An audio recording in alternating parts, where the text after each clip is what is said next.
എമ്പുരാൻ എന്ന് പറയുന്ന സിനിമയ്ക്ക് വേണ്ടി നിങ്ങൾ കാത്തിരിക്കുന്നവരാണോ എങ്കിൽ തീർച്ചയായിട്ടും ഈ ഒരു ചാനൽ ലൈക്ക് ചെയ്തിട്ട് കാണാനായി ശ്രമിക്കുക. 200 ലൈക്കിൻ്റെ ടാർഗറ്റ് എന്ന് പറയുന്നത്.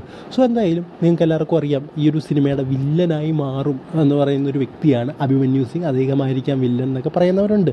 ബട്ട് എന്തായാലും അദ്ദേഹത്തിൻ്റെ ഇൻ്റർവ്യൂവിൽ അദ്ദേഹം പറഞ്ഞ വളരെ പ്രധാനപ്പെട്ട ഒരു കാര്യമുണ്ട്.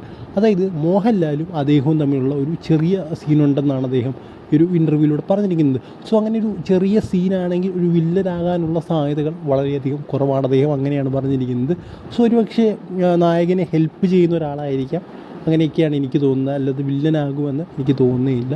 കാരണം ഒരു ചെറിയ സീൻ മാത്രമേ ഉള്ളെങ്കിൽ അങ്ങനെയാണ് അദ്ദേഹം പറയുന്ന കാര്യമുണ്ട് ഈ ഒരു എമ്പുരാൻ സിനിമയെക്കുറിച്ച്. അതായത് നമ്മുടെ ഇന്ത്യൻ സിനിമയിൽ തന്നെ ഏറ്റവും ഈ വർഷം ഇറങ്ങാൻ പോകുന്ന സിനിമയിലെ ഏറ്റവും പണം ചിലവാക്കിയ ഒരു സിനിമയായിട്ടാണ് അദ്ദേഹത്തെ പറയുന്നത്. അദ്ദേഹം ആ ഒരു സിനിമയെ പറയുന്നത്.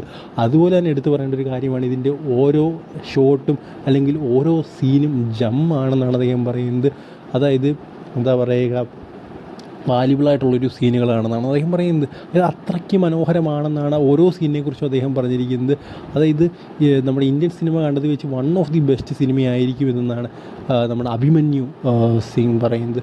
സോ എന്തായാലും അങ്ങനെ ആകട്ടെ, എല്ലാവരും അതിനുവേണ്ടി തന്നെയാണ് കാത്തിരിക്കുന്നത്. എല്ലാവരുടെ ഹോപ്പ് എന്ന് പറയുന്നത് പൃഥ്വിരാജിലാണ്. അദ്ദേഹത്തിൻ്റെ ആ ഒരു കമ്മിറ്റ്മെൻറ്റും അദ്ദേഹം ചെയ്തൊരു കാര്യങ്ങളും നേരത്തെ അദ്ദേഹത്തിൻ്റെ വർക്കും പിന്നെ അദ്ദേഹം പറയുന്ന പല കാര്യങ്ങളും അതായത് വെറുതെ തള്ളാറില്ല അദ്ദേഹം. സോ അതുകൊണ്ടാണ് എല്ലാവരും അദ്ദേഹത്തെ എത്ര വിശ്വാസം അർപ്പിക്കുന്നത്. അതുകൊണ്ട് തന്നെ ഈ ഒരു ലെവൽ ഓഫ് ഹൈപ്പ് എന്താ പറയുക എമ്പുരാനുള്ളത്. സോ എന്തായാലും ആ ഒരു ഹൈപ്പിൽ മുങ്ങാതെ ഒരു വമ്പൻ സിനിമയായിട്ട് എമ്പുരാൻ മാറട്ടെ. എന്തായാലും അഭിമന്യു സിംഗ് പറഞ്ഞതിനെ കുറിച്ചുള്ള നിങ്ങളുടെ അഭിപ്രായം കമൻറ്റ് ബോക്സിൽ പറയുക. അടുത്ത വീഡിയോയിൽ